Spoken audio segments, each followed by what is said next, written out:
Hello అందరికీ JB. ఉమ్మడి ప్రకాశం జిల్లాలో 2 నియోజకవర్గాల్లో ఎప్పుడు కూడా డి అంటే డి అనే సందర్భాలు జరుగుతూ ఉంటాయి.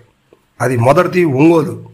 ఇక్కడ మొట్టమొదటి నుంచి కూడా దామచర్ల జనార్దన్ గారికి, అంటే గత 10 నుంచి 15 సంవత్సరాల నుంచి కూడా దామచర్ల జనార్దన్ గారికి, బాలినేని వాసు గారికి ఎక్కడ లేనటువంటి వైరం జరుగుతూ ఉంటుంది. ప్రతిసారి ఎన్నికలకు ముందు, ఎన్నికల తర్వాత కూడా చాలా గొడవలు జరుగుతున్నాయి. ఒకళ్ళ మీద ఒకళ్ళు కేసులు పెట్టుకున్న సందర్భాలు ఉన్నాయి. గందరగోళ పరిస్థితి.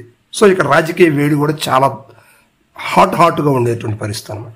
సో ఇక రెండో విషయం చూస్తే దర్శిలో కూడా ఎప్పుడు కూడా ఎన్నికల విషయంలో నాకు తెలిసి ఉమ్మడి ప్రకాశం ఈ 2-3 జిల్లాల్లో కూడా ఎక్కువగా అత్యధికంగా డబ్బులు ఖర్చు పెట్టేటువంటి ప్రాంతం ఏదన్నా ఉందంటే దర్శి ప్రాంతమే. సో ఇక్కడ కూడా ఎవరు పోటీ చేసినా ఇరు పార్టీల నుంచి విపరీతమైనటువంటి డబ్బు ఖర్చు అయితే జరుగుతూ ఉంటుంది. ఇక్కడ అంతటితో ఆగదు. ఇక్కడ పోటాపోటీ మాటలు, చేతల యుద్ధం అయితే చాలా తక్కువ, కానీ మాటల యుద్ధం అయితే బాగా జరుగుతూ ఉంటుంది.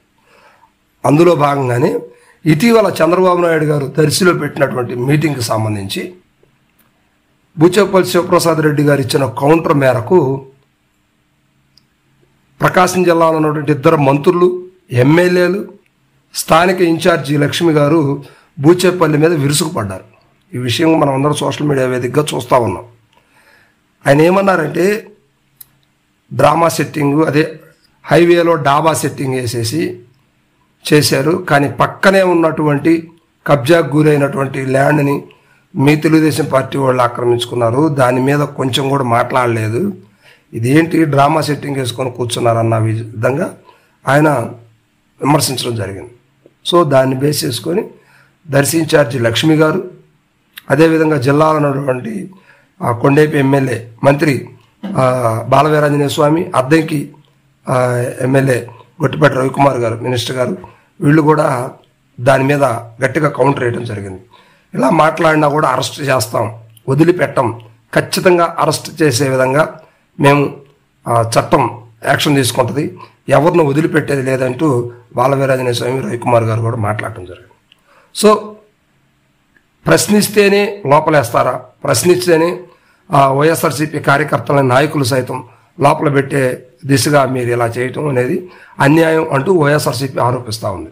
కానీ మొత్తం మీద దర్శిలో మాత్రం గొట్టిపాటి లక్ష్మి వచ్చిన దగ్గర నుంచి డి అంటే డి అనే కోణంలో ఇక్కడ వాతావరణం జరుగుతూ ఉంది. ఎందుకంటే లక్ష్మి గారు ఖచ్చితంగా ఎన్నికలకి నెల 10 రోజులు ముందుగానే అక్కడికి రావడం జరిగింది. అయినప్పటికి కూడా నియోజకవర్గ భౌగోళిక స్వరూపం కావచ్చు, నియోజకవర్గంలో పార్టీలు, అంతర్కలహాలు, పార్టీలో ఉన్నటువంటి రుసరుసలు, ఎవరికి ఏం కావాలి, ఎవరు ఎటు సైడ్ ఉండాలి, ఎలా చేయాలి, ఎలా మేనేజ్ చేయాలి, వీళ్ళందరినీ ఎలా ఒక తాడి మీదకి తీసుకురావాలి, పైగా బీజేపీ, జనసేన సంబంధించినటువంటి గ్రూపులు కూడా ఉన్నటువంటి పరిస్థితి ఉంది. జనసేనలో 2 గ్రూపులు ఉన్న పరిస్థితి ఉంది, టీడీపీలో 2-3 గ్రూపులుగా ఉన్న పరిస్థితి ఉంది.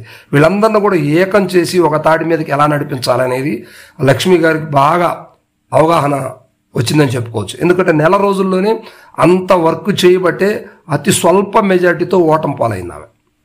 వైఎస్ఆర్సీపీకి సంబంధించి పెద్దగా మెజార్టీ కూడా వచ్చిన పరిస్థితి లేదు. కానీ లక్ష్మి గారు మాత్రం డి అంటే డి అంటున్నారు. ఏ విషయంలోనైనా తగ్గేది లేదు, నేను తగ్గానంటే నియోజకవర్గం వదిలి వెళ్ళిపోతాను అనే మాటలు అయితే మాట్లాడుతున్నారు. సో ఇది దర్శిలో ఇద్దరి మధ్య, బూచేపల్లి వర్సెస్ గొట్టిపాటి మధ్యలో బలంగా నడుస్తున్నటువంటి మాటల వారని చెప్పొచ్చు.